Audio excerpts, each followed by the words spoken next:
Hello everybody and welcome to Parks Bros, it's Drew here, and today we are going to be looking at Universal Studios Hollywood and finding out what you thought of all of their attractions, because this is Universal Studios Hollywood, ranked by you. So over the past couple of weeks, I sent out a poll through my community tab as well as my Discord, asking for as many people as possible to rate every single ride and continuously operating show with a score out of 10. Now, over 100 people ended up participating, which I gotta say thank you all for making this possible. But we ended up averaging out those scores and figuring out what most people think is the worst and what most people think is the best. So without further ado, let's count down the top 10 rides and attractions at Universal Studios Hollywood. Starting this list off at number 10, we have Silly Swirly Fun Ride, which came in with a score of a 3.9. But this fun spinning ride is made for kids right outside of Despicable Me Minion Mayhem. Now, while we're not at that ride on the list quite yet, it ties in really well with this whole area of Super Silly Funland, and I gotta say, it's a great ride for those who just want to relax. As we head to number 9, we're checking out one of the newer attractions at the park, and this is the DreamWorks Theater featuring Kung Fu Panda. This 4D movie / simulator pulls out all the stops with amazing projections, seat movement, smells, and of course 3D capabilities. And I will say it's definitely worth checking out. Coming in at number 8, we head back towards Super Silly Funland for Despicable Me Minion Mayhem, coming in with a 5.2. Now, this simulator ride is perfect for the Despicable Me and Minion fans out there, as you help the Gorals try and bring Gru a present. Now, of course, it wouldn't be much of a ride if something didn't go wrong. Oh, and did I forget to mention, you become a minion in this ride. So don't be surprised if you have a weird hankering for bananas. Coming in at number 7 is the first Harry Potter attraction on this list, and that is Flight of the Hippogriff, coming in with a 5.4. This mock roller coaster, one of 2 at the park, gives you some brilliant views of the valley, as well as some fun forces all around this family-friendly layout. Now I gotta say, why this is still ranked at 7th, I personally really enjoy it, and I think it's a great coaster, especially for younger kids who haven't experienced roller coasters before. Oh, and I completely forgot about the amazing theming and animatronics that come along with this attraction. Coming in at number 6, we have the Simpsons ride, located within its own land, and this simulator attraction takes you all throughout Springfield, as well as even Duff Gardens, and many more iconic places from the show. All while Sideshow Bob is trying to make everything a complete mess. So I gotta say, if you're a big fan of The Simpsons, this one's definitely worth your time.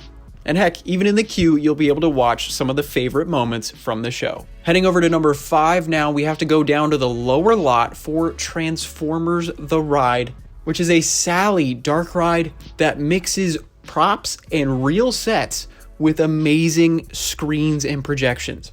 But this ride features you putting on some 3D glasses and hopping onto Evac, one of the Autobots, and trying to retrieve a piece of the Allspark that Megatron, as well as the rest of the Decepticons, have stolen yet again. Throughout this ride, you encounter many different foes that make your journey a lot more terrifying, and it also helps that the ride vehicle moves like a motion simulator as well. This ride is definitely one you can't miss because it really immerses you in the world of Transformers. Coming in at number 4 is technically the newest ride at the park until the park reopens on April 16th, and that is Jurassic World The Ride, the revamp of the original Jurassic Park The Ride. It is a boat ride. It takes you through the many exhibits found at Jurassic World. Whether it be to see a Stegosaurus or even a Mosasaurus, you'll be able to see some of your favorite dinos brought back to life. Now again, it wouldn't be a ride if something didn't go wrong, and that means that the Indominus Rex gets out and causes chaos and mayhem all over the park. So in turn, you end up escaping down a giant drop, which will get you wet as all heck And I will say, this ride is perfect for those hot Southern California days. Heading right across the road for number 3, we reach Revenge of the Mummy, the ride, which is a premier launch coaster in the dark themed all around Brendan Fraser's The Mummy series, as you visit the archaeological dig where the spirit of Imhotep comes back to haunt everyone there, including you. So you'll blast off into pitch darkness, encounter some incredible surprises along the way, which I won't spoil at this point, but this is definitely a ride you have to check out, especially if you're a thrill seeker, because it'll make you cling to your restraint. So as we head to number 2, we reach the world famous Studio Tour, the ride that made everything at this park possible with its introduction decades ago. The Studio Tour has changed plenty, with new additions and old additions being added and replaced, but there is one thing that you just can't change with this ride, and that's the fact that it drives across a working studio. So you might get to see some behind the scenes, and even if you don't get to see that, you'll be able to encounter Kong, some of your favorite heroes from Fast and Furious, and even an earthquake or two that makes this ride unforgettable and totally worth everyone's time.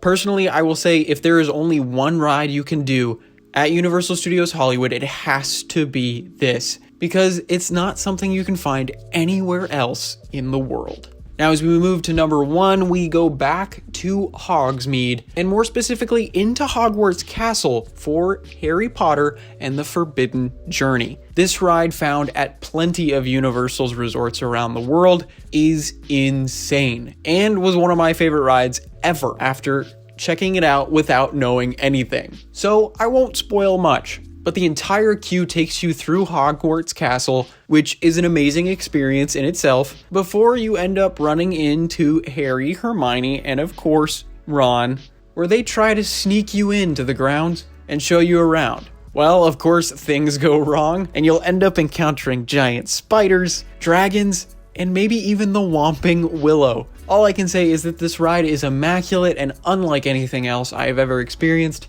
and I can definitely agree with this coming in first, with every single Universal Studios Hollywood ride ranked. Alright, so there you have it, all of the rides, attractions, and continuously running shows at Universal Studios Hollywood ranked by you. So what do you guys think? Do you agree with this list? Do you not? Let me know down in the comments below. And if you would like to see any of the other parks we've ranked in this series, make sure to click the iCard in the top right that has the playlist above. We've done Knott's, Six Flags Magic Mountain, Disneyland, and California Adventure. And of course, if we haven't done a park you'd like to see ranked yet, make sure to let us know that in the comments below as well. But if you liked what you saw, make sure to subscribe, because we'll have more of this content in the coming weeks and months, as well as plenty of reopening information about all of the parks reopening this month. So you'll definitely want to stay tuned for that. But of course, thank you all so much for watching. It means the absolute world. And until next time, we'll see you on the next ride.